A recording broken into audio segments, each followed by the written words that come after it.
"You'll never make a living with that nonsense," my father said, dismissing my digital artwork with a wave of his hand at our weekly family dinner.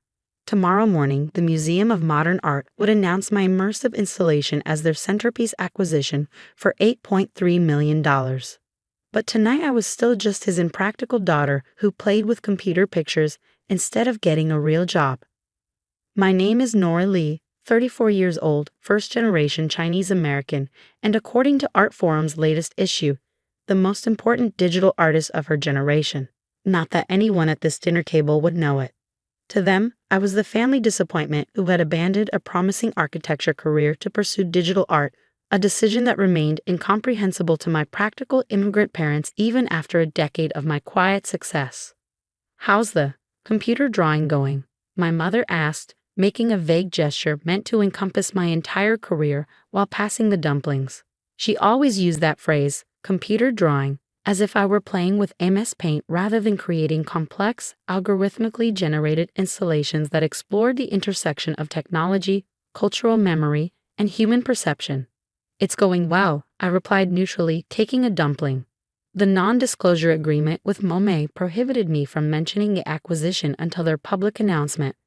"I have a new installation completing soon." "Still no benefits, I assume," my father commented, not looking up from his food. "Your cousin David just made partner at his accounting firm. Full medical, dental, retirement plan." Across the table, my older brother Kevin smirked. As CFO of a successful tech company, he represented everything my parents valued: stability, conventional success, tangible achievements. "Maybe you could design a website for David's firm," he suggested. Make some actual money with those skills." What Kevin didn't know, what none of them knew, was that my digital art studio generated more annual revenue than his entire C-suite salary.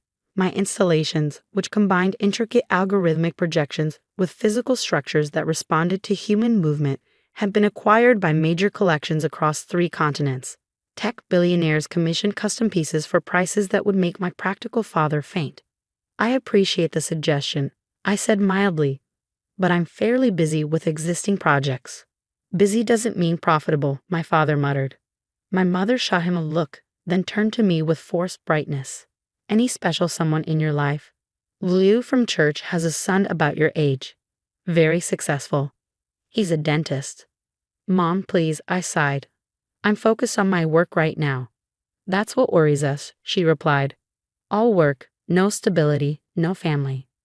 I didn't mention that I'd recently purchased a waterfront condominium in cash, or that I employed a staff of 12 at my studio.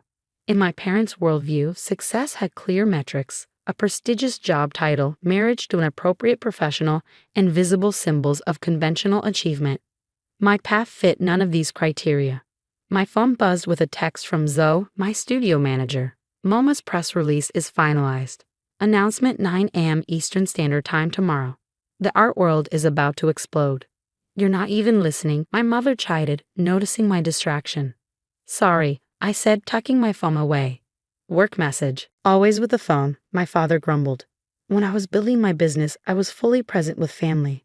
My father's business was a small accounting practice he'd built after immigrating, working punishing hours that meant he was rarely home when I was growing up. The irony of his comment wasn't lost on me, but I let it pass. Tomorrow would bring enough disruption to our family dynamic. After dinner, as I helped my mother clear the table, she spoke quietly. "Your father means well. He just wants security for you. Art is so unpredictable." "I know, Mom," I said, rinsing plates. "But I'm doing fine, really." She patted my arm. "He saved those architecture school brochures, in case you change your mind." I graduated from Cornell's architecture program 12 years ago, worked at a prestigious firm for 2 years, then left to pursue digital art when my early experiments gained unexpected attention. My parents had never forgiven what they saw as throwing away a real career for an incomprehensible hobby. "I'm not going back to architecture," I said gently. "Just keep an open mind," she insisted. "It's never too late to get back on track."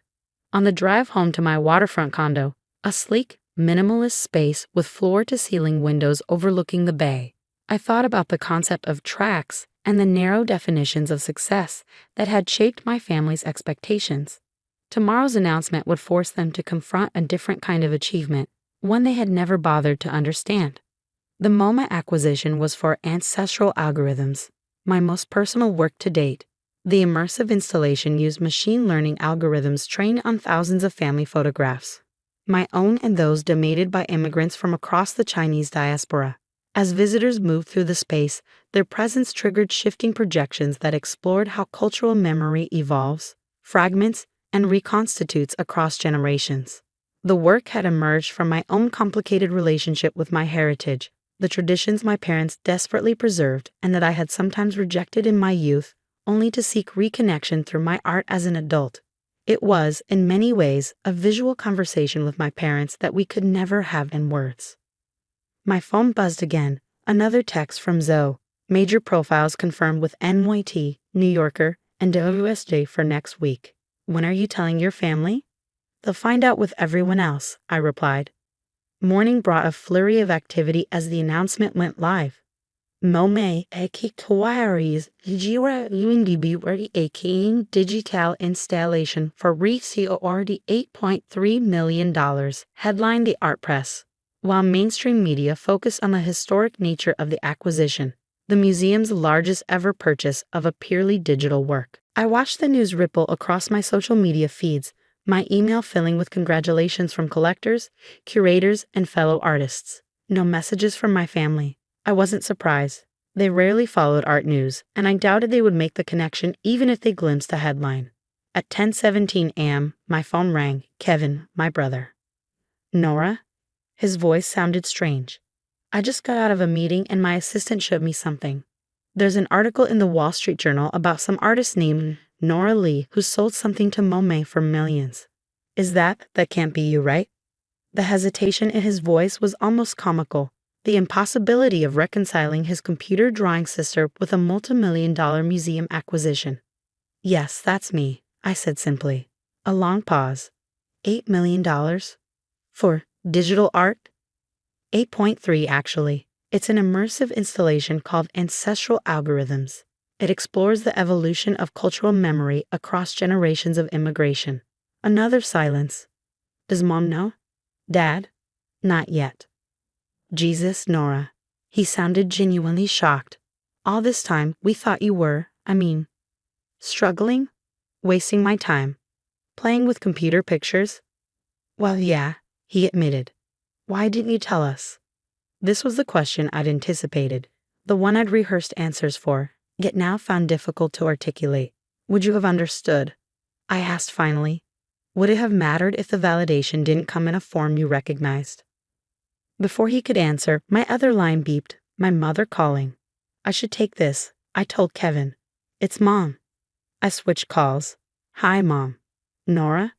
Her voice was uncharacteristically tentative. Mrs. Zhang from church just called me. She said her daughter saw your name in the newspaper. Something about a museum buying your computer art for millions of dollars. Is this true? The disbelief in her voice was palpable. I closed my eyes, picturing her standing in her kitchen, phone clutched tightly, trying to make sense of information that contradicted everything she thought she knew about my life. Yes, Mom. The Museum of Modern Art has acquired my installation for their permanent collection. But so much money. How is this possible? How to explain the years of work, the evolution of my artistic practice, the growing recognition in a field she had never tried to understand? How to compress a decade of dedication into terms that would make sense within her framework of value? My work is important to people, Mom. It helps them see things in new ways. Silence, then a small sound I couldn't quite interpret. When she spoke again, her voice wavered. Your father and I, we always worried. I know, I said, but I'm okay. More than okay. You must come to dinner tonight, she said suddenly, her practical nature reasserting itself. I'll make your favorite dishes. Your father will want to hear everything. That evening, I arrived at my parents' modest home to find an atmosphere of stunned recalibration. My father, usually stoic and reserved, embraced me at the door, a rare physical demonstration that signaled the magnitude of the shift occurring in his understanding of my life. Inside, I found the dining table already set with my mother's best dishes. Kevin was there too, with his wife Julia, both regarding me with expressions that mingled bewilderment with a new species of respect. "The journal says you're the most important digital artist of your generation," Kevin said, as if testing the phrase for believability. "Some critics say that," I replied, accepting the tea my mother pressed into my hands. "But how does it work?" my father asked, his practical mind struggling to grasp the fundamentals. "What exactly did the museum buy? Can't anyone just copy digital things?" I spent the next hour explaining the nature of my work, the proprietary algorithms, the physical installation components, the certificate of authenticity, the rights and responsibilities that came with the acquisition. My family listened with an intensity they had never before directed at my art, asking questions that revealed both their confusion and their belated desire to understand. "And all this time," my mother said, her voice trailing off, "all this time, I've been building something I finished for her. Something valuable, even if it wasn't visible to you." My father, who had been uncharacteristically quiet throughout dinner, finally spoke. "I still don't understand this art," he admitted. "But I understand that others see its value. Important people. So perhaps I've been limited in my thinking." From my father, this qualified acknowledgement was monumental, perhaps the closest he could come to an apology for years of dismissal. After dinner, he disappeared briefly into his study, returning with a folded newspaper clipping. "I saved this," he said, passing it to me. It was a small review of my first gallery show from nearly a decade ago. A show I hadn't even known he was aware of.